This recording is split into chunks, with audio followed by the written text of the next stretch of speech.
Well, since the invasion of Ukraine began, there have been multiple reports of Russian soldiers carrying out war crimes. And although the White House wants to see the US cooperate with the International Criminal Court with bringing Moscow's forces to justice, the US Defense Department doesn't seem to be quite so keen.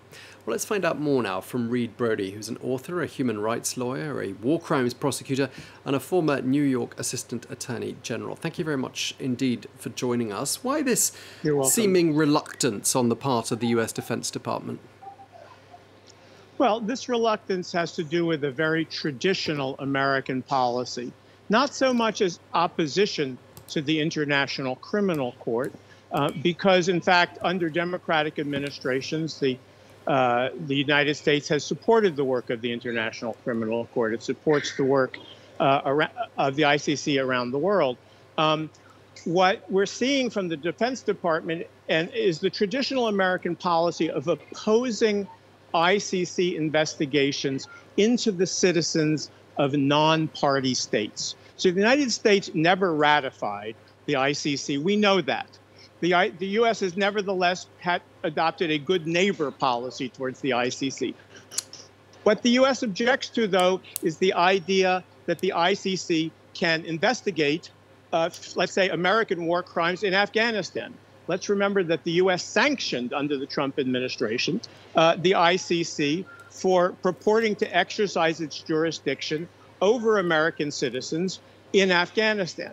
Now, the Defense Department is saying, well, you know, if we do the same thing, if we support the ICC's investigation of alleged Russian war crimes in Ukraine, we're also, we are undermining that ideological position. We can't have one rule for Russia and one rule for the United States. So in a way, although I disagree, and of course we all want to see the ICC supported in Ukraine, and we all would like to see, in fact, the U.S. Join the ICC.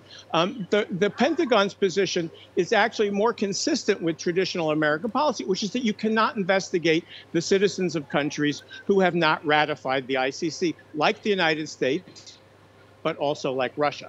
I mean, it sounds a lot from what you're saying, like the United States wants a sort of a la carte approach to the ICC, which clearly is going to play into the hands of its enemies, which, like Russia, who are going to accuse the United States of blatant, flagrant hypocrisy. Well, of course, that is that is very toxic reality. I mean, as somebody who has worked for the last 30 years in Latin America and Africa, I know that there is a widespread and justified perception, particularly in the global South, that the tools of international justice only kick in for enemies and for outcasts. As I said, the U.S. has been very supportive of the Rwanda Tribunal, the Yugoslav Tribunal, the ICC's work in general, but not when it has the potential of looking at a U.S. soldier or Israel. I should add, Israel somehow becomes part of that. And the U.S. has been supportive of the ICC, and the U.S. War Crimes Ambassador, Van Skak, last week in Lviv, even stated that the U.S. supports the ICC's investigation in Ukraine. And recently, Congress actually changed American law in a bipartisan Republican-Democrat move. Congress voted to allow the United States to support the ICC in its investigation in Ukraine, which, as we've been discussing, actually undermines and contravenes the longstanding U.S. policy that the ICC has no business investigating alleged crimes by the citizens of non-party states, states that have not ratified, like the U.S., like Russia, like China, like Pakistan, like India, like Israel. So one thing, you've talked about the United States position, but there seem to be two United States positions. There's what the White House is saying, there's what certain members of Congress are saying, and then there's the Defense Department, which seems to have a whole different set of priorities with regards to the ICC and how it should be treated and how the US should or shouldn't cooperate with it. But let's go back in time a little bit. Why did George Bush withdraw from or show resistance to the ICC in the first place all those years ago? Well, it didn't start with George Bush. Let's remember that it was under President Clinton that the United States was one of 7 countries in the world to vote in 1998 to vote against the ICC statute. And the precise reason the U.S. voted against it was because the Statute of Rome gives the ICC jurisdiction not only based on the citizenship of someone, but also on the territory on which crimes are committed. So even when a citizen of a non-party state like America, United States, commits a crime on the territory of a party like Afghanistan, the ICC has jurisdiction. And that was the precise reason why the Clinton administration voted against the ICC. Now, under Republican administrations, under the second George Bush, the son administration, the U.S.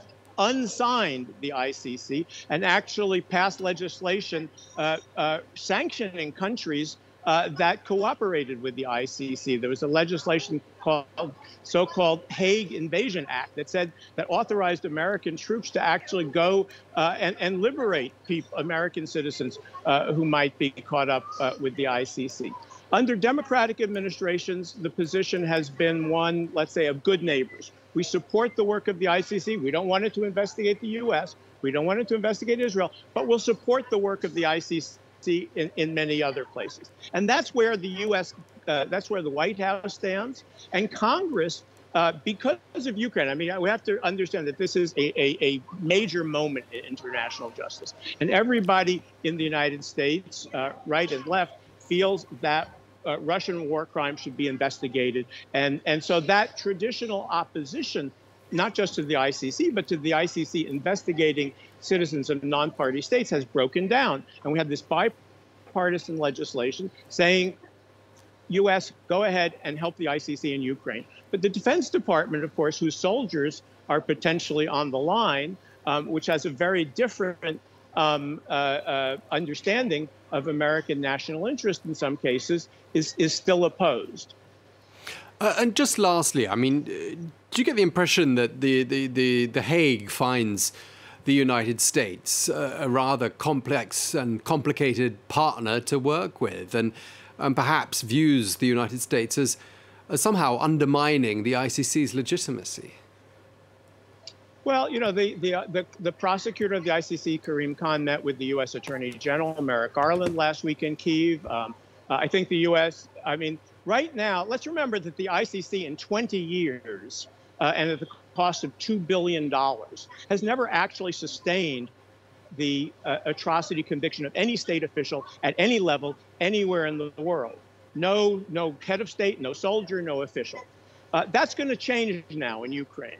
Ukraine has changed everything for international justice. The ICC has all of a sudden become very relevant, and the United States wants to help the ICC. And so I think at the moment, and the United States is helping, of course, the Ukrainian justice system.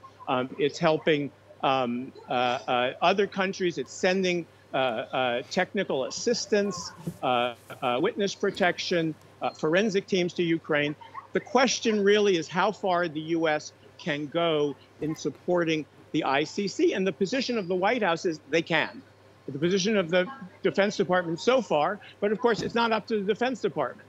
This is something that will be mediated. The State Department, the Justice Department, the White House want to help the ICC. And I predict that ultimately the Defense Department's objections will be overruled and the United States will be in a position to help the ICC in its investigation in Ukraine, even though that, of course, makes a clear double standard because the ICC U.S. position is you can't investigate countries that haven't ratified the treaty.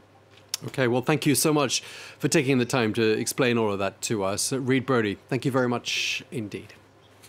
Goodbye, well.